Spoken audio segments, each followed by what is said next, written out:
Au siècle dernier, cette noble demeure était celle du baron Gérard. Nous sommes au château de Marras, près de Grenade, dans le Bas-Adour. Une demeure qu'une petite fille d'alors a bien connue. Ses grands-parents, ses parents y étaient fermiers. Germaine Mancier a 75 ans. Les hasards et les bonheurs de la vie la ramènent à Marras après 43 ans d'exil.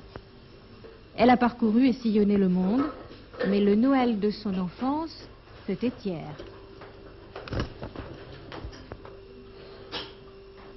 Un Noël, le plat de résistance, vraiment celui qui était le plus commun dans les fermes, chez les paysans, les gens les plus simples, c'était la daube.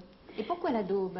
C'était d'abord un plat de fête puisqu'on achetait la viande chez le boucher, alors que tout le reste de l'année, on se contentait des choses qu'on avait élevées soi-même à la ferme, puisque chacun élevait un cochon, des oies, des canards.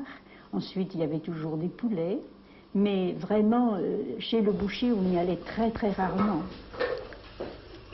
Pour faire une daube, il faut une tranche de bœuf coupée en gros carrés, de la farine, 3 grosses carottes, 3 beaux oignons, du jambon maigre bien sec, de l'ail, des clous de girofle, un bouquet garni, du sel, du poivre, 2 bols d'eau et un bol de vin rouge.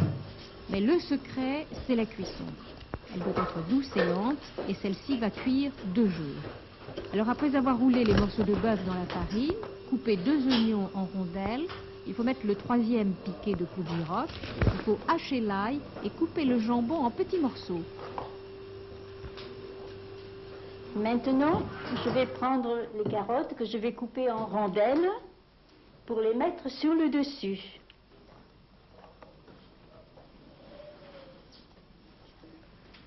Et maintenant, je vais couvrir tout ça avec du vin et de l'eau.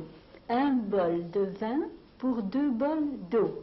Ce papier, je vais le ficeler sur le touping, là. Autrefois, on le faisait avec le papier que vous donnait le boucher, qui était un papier bien spécial, un peu jaune. On l'attachait sur le touping avec du raffia qui était courant à ce moment-là dans les cuisines. Mais quel rôle avait ce papier? Il empêchait la vapeur de s'en aller. Tout restait, tous les sucs, toutes les odeurs, toutes les saveurs restaient à l'intérieur du touping de terre. Dites-moi Germaine, c'est un art de vivre qui a complètement disparu, d'après vous? Hélas, oui, hélas. C'était autre chose.